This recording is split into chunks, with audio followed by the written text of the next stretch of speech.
going on, guys? How Customs here, back for another custom LEGO minifigure showcase video.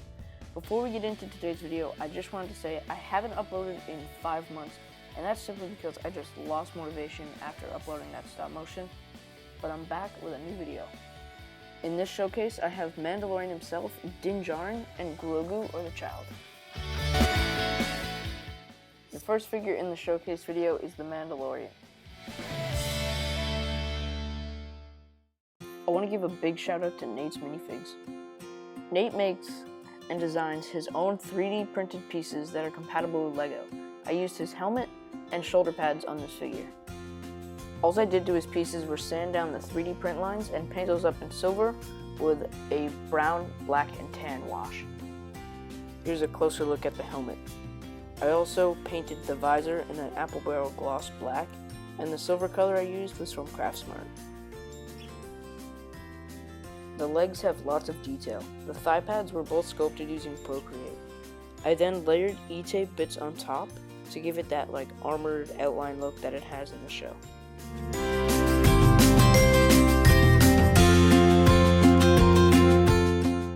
I used additional E-tape for the belts that he has on his legs.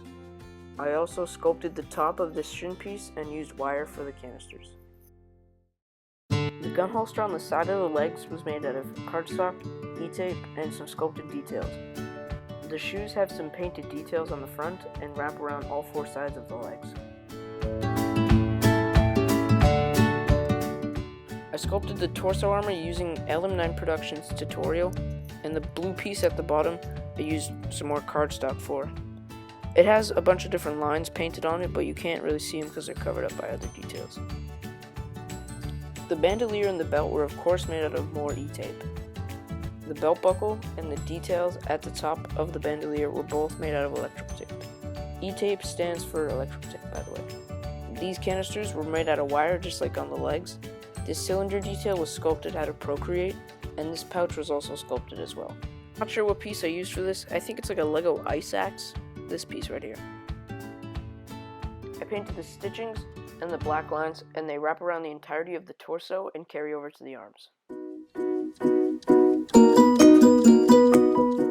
The fingertips of the gloves were painted in a tan color, and the hand plates themselves are E-tape with some painted details on top. Both gauntlets were fully sculpted using Procreate again.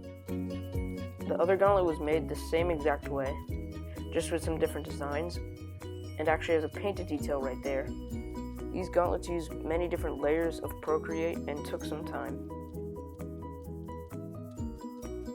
I'm not sure what these blue details on the side are for. I think they're like padding or something, but they were made the same way as the piece on the front.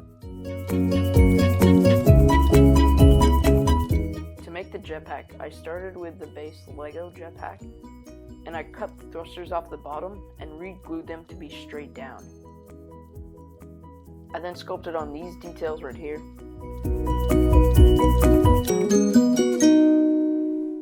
I then cut a piece of that same wire that I used on the rest of the figure for this cylinder piece. I then cut the top of the jetpack and added a LEGO rod piece to the bottom to make it longer. Here's a comparison.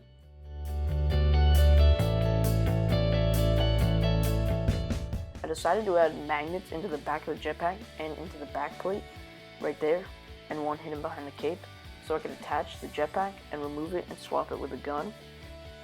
And here's a look at how it looks. Now for the back of the figure. I completely sculpted the back plate, and while the sculpt was drying, I put the magnets in there.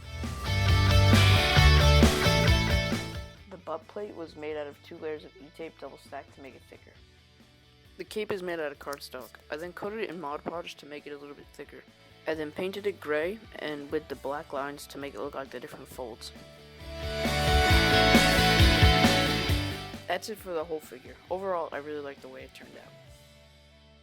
Now for the gun. The base of the gun was from Big Kid Brick on Instagram.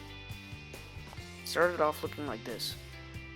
I cut and removed the stock and the handle, and then cut the scope off and glued it to the side. I then used the stock of this piece, which I cut off and heavily sanded down and glued to the back of the other gun. I then thought it would be cool to add a magnet to the gun, so I could swap the gun and the jetpack in and out on the figure.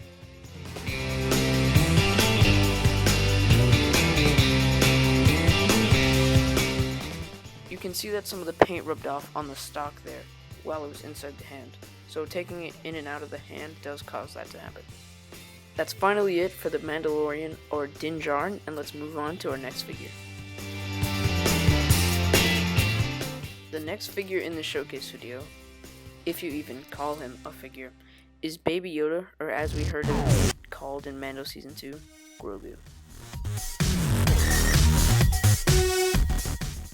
So in the show, obviously Baby Yoda, or Grogu, is a baby, so I decided to use the Lego baby figure to get the scale right between him and Mando.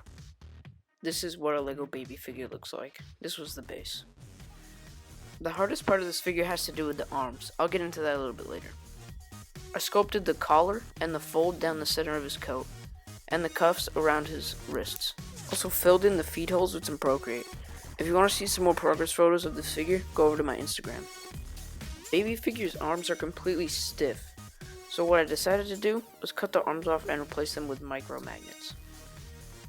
I got this idea from Aaron, or LM9 Productions on Instagram, or as he is known on YouTube, Legomatic9. By installing these magnets into the arms and in the torso, you can make some cool poses and not just have the stiff baby figure arms. Here's some random poses I like to do.